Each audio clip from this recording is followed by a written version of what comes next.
আজ ফের জাতির উদ্দেশ্যে ভাষণ প্রধানমন্ত্রীর। বিকেল ৫টায় জাতির উদ্দেশ্যে ভাষণ দেবেন নরেন্দ্র মোদী। কি বার্তা দেবেন তিনি, তা নিয়েই বাড়ছে জল্পনা। বিস্তারিত জানবো, কথা বলবো আমাদের প্রতিনিধি বিজেন্দ্র সিংহের সঙ্গে।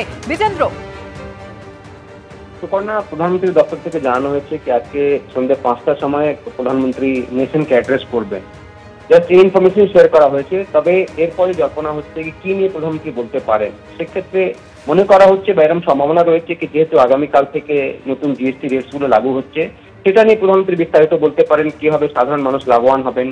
এই পদক্ষেপ তিনি ঘোষণা করেছিলেন 15 আগস্টে লালকেল্লা থেকে কি খুব শীঘ্রই পুজোর এবং উৎসবের আগে নতুন জিএসটি রেটস গুলো আসতে চলেছে এবং সেটা আগামীকাল থেকে লাগু হচ্ছে। সেক্ষেত্রে প্রধানমন্ত্রী সেটা নিয়ে বলতে পারেন। তার সঙ্গে সঙ্গে গতকাল বা গত কয়েকদিন ধরে আমরা দেখছি প্রধানমন্ত্রী যে বক্তব্যগুলো রাখছেন তার মধ্যে উঠে আসছে স্বদেশী অর্থাৎ মেক ইন ইন্ডিয়া, ভারতের মধ্যে জিনিসপত্র তৈরি হোক এবং এখানকার জিনিস আমরা যেন ব্যবহার করি, এটার উপর জোর দিচ্ছেন প্রধানমন্ত্রী। সেক্ষেত্রে সে কথাও বলতে পারেন। একদিকে চায়নার সঙ্গে আমাদের যে ট্রেড ডেফিসিট রয়েছে সেটার পরিপ্রেক্ষিতে ভারত মনে করছে কি যদি মেক ইন ইন্ডিয়া হয়, দেশের মধ্যে জিনিস তৈরি করা মানুষ যদি ব্যবহার করেন, সেক্ষেত্রে ট্রেড ডেফিসিটটা কমবে। সেখানে আমেরিকার সঙ্গে একটা পরিস্থিতি এই মুহূর্তে তৈরি হয়ে রয়েছে, সেটাও প্রধানমন্ত্রী চাষ করতে পারেন। কিন্তু সব থেকে যে বেশি জল্পনা রয়েছে সেটা হলো কি প্রধানমন্ত্রী খুব সম্ভবত জিএসটি যে রেটস গুলো আগামীকাল থেকে লাগু হচ্ছে, দুটো রেট এখন থাকবে এবং মন্ত্রক থেকে বা অর্থমন্ত্রী বিভিন্ন রাজ্যে গিয়ে প্রচার করা হচ্ছে। তিনিও জানাচ্ছেন কি নতুন জিএসটি রেট আসার পরে কতটা লাভবান হবেন সাধারণ মানুষ, জিনিসপত্রের দাম বাড়বে, দাম কমবে এবং নিত্য প্রয়োজনীয় জিনিস যেটা হাইয়ের জিএসটি রেট ছিল সেটাও এখন 5%-এর আন্ডারে চলে আসবে। সেক্ষেত্রে এই কথাগুলো প্রধানমন্ত্রীর মুখে আজকে হয়তো আমরা শুনতে পাবো যখন প্রধানমন্ত্রী 5টার সময় নেশনকে অ্যাড্রেস করবেন। তবে এর আগে প্রধানমন্ত্রী যখন অ্যাড্রেস করেছেন আমরা দেখেছি 8টার সময় বড় ঘোষণা করা হয়েছে প্রধানমন্ত্রীর তরফ থেকে। আজকে অন্য কোনো ঘোষণা থাকছে কিনা সেটার উপরেও নজর রাখতে হবে। ধন্যবাদ বিজেন্দ্র। শনিবাসরীয় দুপুরে বৃষ্টি মাথায় নিয়ে শারদোৎসবের সূচনা করেন মুখ্যমন্ত্রী। তবে শুরুতেই স্পষ্ট করে দেন এ শুধুমাত্র মণ্ডপের উদ্বোধন। এ নিয়ে কটাক্ষ ছুঁড়ে দিয়েছেন শুভেন্দু অধিকারী।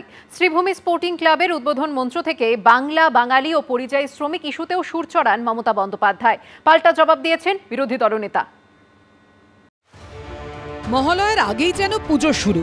শনিবাসরীয় দুপুরে বৃষ্টি মাথায় নিয়ে শারদোৎসবের সূচনা করলেন মুখ্যমন্ত্রী। তবে শুরুতেই স্পষ্ট করে দেন এই শুধুমাত্র মণ্ডপের উদ্বোধন। কালকে মহালয়া মাতৃতর্পণ হবে। মাতৃতর্পণের আগে আমি পূজা মাতৃমূর্তি উদ্বোধন করি না, মহালয়ার দিন থেকে করি। আজকে আমি প্যান্ডেল উদ্বোধন হিসেবে এসেছি। এদিন দুপুরে প্রথমে হাতিবাগান সর্বজনীনের পুজো মণ্ডপে পৌঁছন মুখ্যমন্ত্রী। সঙ্গে ছিলেন কাশীপুর বেলগাছিয়ার বিধায়ক অতীন ঘোষ। সেখান থেকে চলে যান টালা প্রত্যয়। এবছর উত্তর কলকাতার এই পুজোর শতবর্ষ। টালা প্রত্যয়ের থিমের নামকরণ করেছেন মুখ্যমন্ত্রী, নাম দিয়েছেন বীজ অঙ্গন। শুভ আমায় বলেছিল যে দিদি আমরা একটা বীজ অঙ্গন করছি, আমাদের একটা থিম লিখে দেবে। এমনিতেই আপনাদের আমি বলি, অরূপ চায় না যে ওদের থিমটা প্রথম থেকে আমি করি বলে আর কোনো কারো থিম আমি করি, এটা ওদের আবদার। ববের ওই ঠাকুরের চৌক আঁকা আর হচ্ছে ওদের থিম, ধান্যে ভরে এটা লেখা এবং সুর করা আমার। টালা প্রত্যয় থেকে দমকল মন্ত্রী সুজিত বসু শ্রীভূমি স্পোর্টিং ক্লাবের পুজো। বর্ণাঢ্য অনুষ্ঠানে মুখ্যমন্ত্রীকে স্বাগত জানানো হয়। মুখ্যমন্ত্রী মণ্ডপের উদ্বোধন ঘিরে কটাক্ষ ছুঁড়ে দিয়েছেন শুভেন্দু অধিকারী। একটা বিশেষ সম্প্রদায়কে বার্তা দিচ্ছেন হিজাব পরে, তিনি আজকে পুজো উদ্বোধন করেছেন।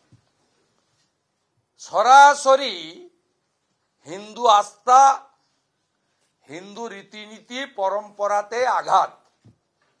পিতৃপক্ষে আজকে শেষ দিন, একটা বিশেষ মেসেজ তিনি 32-33% ভোটারকে দিচ্ছেন যে আমি কমপ্লিটলি সেকুলার, আমি নাস্তিক।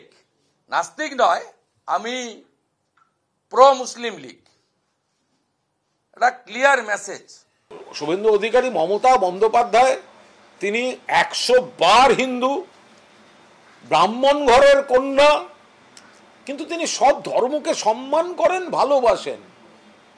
তার বাড়িতে কালী পুজো হয়, নিজে সন্তোষী মাতার পুজো করেন, বগলা মায়ের মন্ত্র তার ঠোঁটে। দয়া করে ধর্ম নিয়ে মমতা বন্দ্যোপাধ্যায়কে আক্রমণ করবেন। এদিন শ্রীভূমি স্পোর্টিং ক্লাবের উদ্বোধন মঞ্চ থেকে বাংলা, বাঙালি ও পরিযায়ী শ্রমিক ইস্যুতেও সুর চড়ান মমতা বন্দ্যোপাধ্যায়। বাংলা ভাষায় কথা বললে তার উপর অত্যাচার করতে হবে, এটাই আমি একমত নই। আবার 22 লক্ষ আমার বাইরে কাজ করে, কিন্তু সেরকম এখানেও কিন্তু মনে রাখবেন 1.5 কোটি 1.5 crores they are working in Bengal. I am very happy. আমাদের একসাথে বাঁচতে হবে। যেদিন আমরা ঐক্যবদ্ধ থাকবো না, দেশটা টুকরো টুকরো হয়ে যাবে। ওনার তো দুটো চার্টার আছে, ওনাকে বলবো পুজোর কদিন আপনি শুরু করুন ভুবনেশ্বর থেকে, পুনে, মুম্বাই, তারপর দিল্লি হয়ে আপনি পাটনা হয়ে ফিরে আসুন।